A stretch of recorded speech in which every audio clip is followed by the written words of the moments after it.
Mercato.fr, fournisseur officiel de football. Salut à toutes et à tous les amis, même à Noël les équipes de foot Mercato sont là pour vous informer. Et du côté de Manchester United, pas de repos non plus, puisqu'hier Ineos a officialisé son investissement au sein de Manchester United. Après plusieurs mois de négociations et une forte concurrence venue du Qatar, Sir Jim Ratcliffe a réussi à intégrer le mythique club anglais. Pour le rachat de 25% des parts, l'anglais a déboursé environ 1,5 milliard d'euros selon la presse anglaise. C'est un nouveau départ pour les Red Devils qui resteront aux mains de la famille Glazer. Mais Sir Jim Ratcliffe aura son mot à dire, notamment en ce qui concerne le recrutement. Et tenez-vous prêts, les supporters devraient a priori être servis durant ces périodes-là. On commence en attaque où Manchester United a raté le coup Harry Kane. Le club mancunien a recruté Rasmus Højlund mais désire un attaquant confirmé. Selon The Sun, la perle rare se nomme Victor Osimhen, mais il faudra se montrer très convaincant face à Naples et son président, d'autant que le récent vainqueur du Ballon d'Or africain a prolongé son contrat jusqu'en 2026. Le tout avec une clause libératoire comprise entre 120 et 130 millions d'euros. Ivan Toney est aussi suivi de près,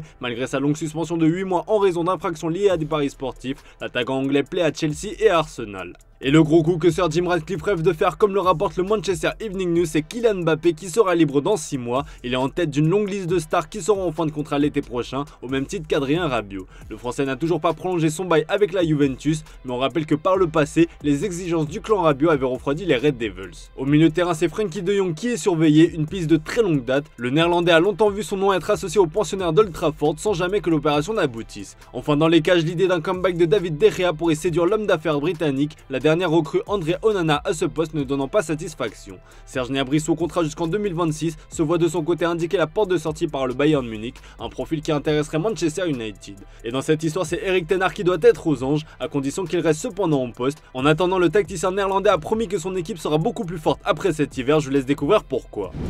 The current squad, so I'm happy. So as we get our players back, I'm sure we have a good squad. I think a lot of our say the way it went in the first season of the reasons behind, because many players were not available, and I'm sure when all the players are available on board, and it looks like, as I said, Casemiro will be back, Martinez will be back, Mason Mount will be back. Yeah, we will be much stronger after the winter. Question du jour les amis, parmi toutes les pistes citées, qui recrutez-vous à la place des nouveaux dirigeants de Manchester United? Comme d'hab, on attend vos avis dans les commentaires. Vendredi, Dimitri vous proposait notre 11 type à la mi-saison de la Ligue 1 en vous demandant qui étaient les grands absents selon vous. Et bien la plus grande majorité d'entre vous estime qu'Achraf Hakimi méritait plus sa place que Jonathan Klaus. Dans l'actu du jour, Kylian Mbappé va très prochainement commencer à refaire parler de lui, puisque dans moins d'une semaine, la star du PSG sera officiellement libre de discuter avec n'importe quel club. En attendant, c'est son petit frère Ethan qui lui vole la vedette. Lancé dans le grand bain face au FC Metz, le jeune milieu de terrain a disputé ses premières minutes en tant que professionnel à seulement 16 ans. Comme son frère, Ethan Mbappé arrive lui aussi à un moment charnière de son aventure, puisque son contrat aspirant prendra fin en juin prochain. Et bien selon l'équipe, le Paris Saint-Germain échange régulièrement avec son entourage afin de lui offrir le premier contrat professionnel de sa jeune carrière. Son évolution est suivie avec attention et son potentiel est jugé comme plus qu'intéressant. S'il pourrait lier son avenir à celui de Kylian, son frère, le quotidien sportif français précise qu'Ethan Mbappé est très attaché au Paris Saint-Germain. Reste à connaître son choix, suivre son frère ou voler de ses propres ailes. Toujours au PSG, vous n'êtes pas sans savoir que deux cracks brésiliens sont tout proches de la capitale française. Lucas Beraldo devrait être le premier, puisque le club parisien et Sao Paulo ont trouvé un accord autour d'un transfert estimé à 25 millions d'euros, bonus compris. Gabriel Moscardo devrait suivre, lui qui arrivera en provenance des Corinthians pour une somme similaire. D'ailleurs, la direction parisienne a changé ses plans pour le milieu de terrain. Alors qu'il était prévu de boucler ce transfert maintenant pour une venue l'été prochain, le PSG a décidé sur demande de Luis Enrique de l'intégrer dès le mois de janvier dans l'effectif du club, puisque le championnat brésilien est d'ores et déjà terminé. Avec ces deux arrivées, le club de la capitale considère son mercato comme clos d'après le Parisien, même s'il ne s'interdit rien en cas d'opportunité de marché et surtout en cas de nouvelles blessures dans son effectif. Et décidément très friand de talent brésilien, le PSG pourrait se lancer dans une bataille à 60 millions d'euros pour le Messi brésilien. Depuis plusieurs mois, un certain Estevão Willian Almeida de Oliveira Gonçalves, dit Messinho, est suivi avec attention. Des offres allant jusqu'à 50 millions d'euros pour le crack Auriverde étaient même évoquées, mais Palmeiras n'a pas cédé. Dans ce dossier, c'est le FC Barcelone qui avait les faveurs du joueur et de son entourage, d'autant qu'il a le même agent que Vitor Roque qui va débarquer en Catalogne dans les prochains jours. Mais le Mundo Deportivo assure que les Blaugrana vont rater le coche à cause de leurs problèmes financiers, mais aussi car car il ne faut aucun geste envers le joueur. Palmeiras pousse sa pépite et son clan à écouter les offres de Chelsea, Manchester United, Manchester City et du PSG qui sont tous prêts à payer sa clause libératoire de 60 millions d'euros. Le père du joueur a d'ailleurs déjà visité les installations de tous ces clubs en octobre dernier. Affaire à suivre. En Angleterre, l'argent n'achète pas tout, c'est ce que sont en train de comprendre les supporters de Chelsea. Habitués à voir leur club dépenser sans compter, le nouveau propriétaire Todd Boehly a continué à perpétuer cette tradition. Mais malgré les centaines de millions dépensés, les résultats ne suivent pas. Et aujourd'hui, c'est l'entraîneur Mauricio Pochettino qui se retrouve au cœur de la tempête. Largué à la 10e place de Premier League, Chelsea a subi sa 8e défaite de la saison hier contre Wolverhampton. Sur les réseaux sociaux, le hashtag Pochettino out a fait son apparition en tendance. Les fans n'hésitent plus à se moquer des joueurs, surtout des compositions de départ des Blues jugées incohérentes.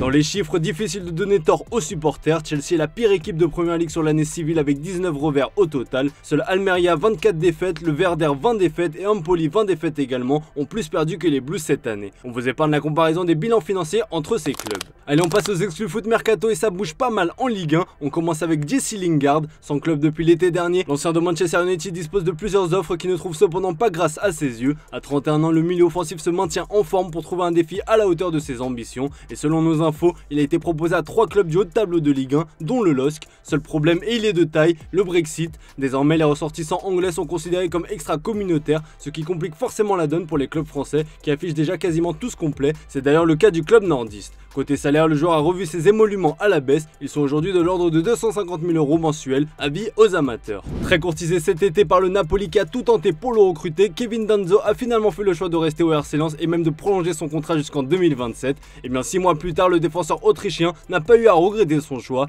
Malgré une première partie de saison moins aboutie que la précédente en championnat, le numéro 4 lensois a découvert la Ligue des Champions et les ambiances chaudes européennes. Ses performances sont d'ailleurs toujours suivies, notamment du côté de la Première Ligue. Selon nos infos, 2 clubs de milieu de tableau ont sondé l'entourage du joueur. Néanmoins, un départ cet hiver semble impossible. La qualification lensoise en barrage de la Ligue Europa et l'Euro 2024 en approche sont autant de raisons qui ont poussé le joueur à repousser toute velléité de départ cet hiver. La donne sera peut-être différente l'été prochain, affaire à suivre. Arrivé avec l'étiquette de grand espoir néerlandais en 2021, Myron Boadou n'a jamais confirmé les attentes passées en lui. Entre blessures et grosse concurrence, l'attaquant recruté pour 17 millions d'euros à l'époque se retrouve aujourd'hui 3e voire 4e dans la hiérarchie établie par son entraîneur Adi Hütter. Sous contrat jusqu'en 2026, le joueur de 22 ans attend toujours son heure, à l'AS Monaco ou ailleurs. Selon nos infos, Boadou garde une cote relativement importante sur le marché. Des clubs italiens ainsi que de grosses formations néerlandaises sont déjà venus au renseignement pour tenter de relancer le joueur. Pour le moment, l'AS Monaco n'a pas encore pris sa décision quant à l'avenir de son buteur néerlandais. Si aucune offre significative de transfert n'arrive sur le bureau des dirigeants monégasques cet hiver, il ne serait pas insensé de voir le natif d'Amsterdam rester 6 mois de plus sur le rocher. Allez, comme d'hab les amis, on se quitte avec la traditionnelle image du jour et en ces périodes de fête, on espère que vous avez été gâtés par le Père Noël. En tout cas, c'est le cas de ce petit garçon qui a reçu un maillot dédicacé du Rémois Junya Ito. Je vous laisse mater sa superbe réaction. Joyeux Noël à vous les amis et à demain pour de nouvelles vidéos sur Foot Mercato.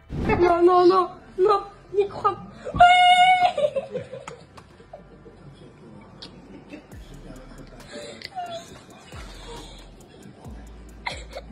Il est signé? Il est signé?